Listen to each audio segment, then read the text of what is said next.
22 जून 2025 की महत्वपूर्ण खबरें। आज छत्तीसगढ़ आएंगे Amit Shah. Hi tech forensic university campus और लैब की करेंगे शुरुआत। पड़ोसी राज्यों के डीजीपी की भी लेंगे बैठक। बिलासपुर में महुआ शराब बेचकर बनाई 50 लाख रुपए की संपत्ति। आरोपी परिवार ने खरीदे प्लाट, 2 मंजिला मकान और कार, बाइक। पुलिस ने सीज की प्रॉपर्टी।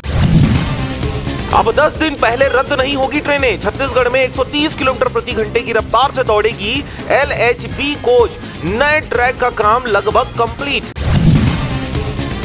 घुसपैठियों को पकड़ने जय छत्तीसगढ़ अभियान चलेगा। राज्य सरकार ने शिकायत के लिए टोल फ्री नंबर किया जारी। STF का भी किया गया गठन।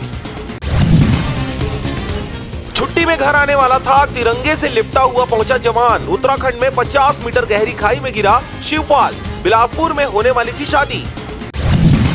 छत्तीसगढ़ी एक्ट्रेस को लुटेरों ने ट्रेन में मारा मुक्का। ज्योत्सना बोली, रीवा बिलासपुर एक्सप्रेस में गेट लॉक कर 20 यात्रियों से की लूटपाट। RPF GRP से भी नहीं मिली मदद। सड़क हादसे में 3 युवकों की मौत, 2 की हालत गंभीर। बिलासपुर में ओवर स्पीड कार हुई अनकंट्रोल, फिर दीवार से जा टकराई। गाड़ी के उड़े परखच्चे।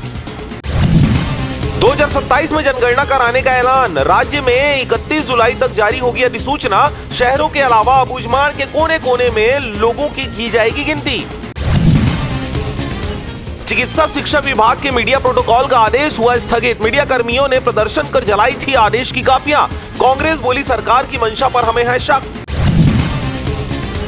सड़क हादसे में घायलों को मिलेगी बड़ी राहत। बिलासपुर के 24 अस्पतालों में मिलेगा 1.5 लाख का कैशबैक इलाज। मदद करने वालों को 25,000 रुपए भी। अवैध प्लाटिंग करने वाले भूमाफिया लोगों को जमीन बेचकर निकले। 40 फीट की सड़क बताई, निकली 8 फीट। अवैध कॉलोनी में प्लाट लेकर फंसे।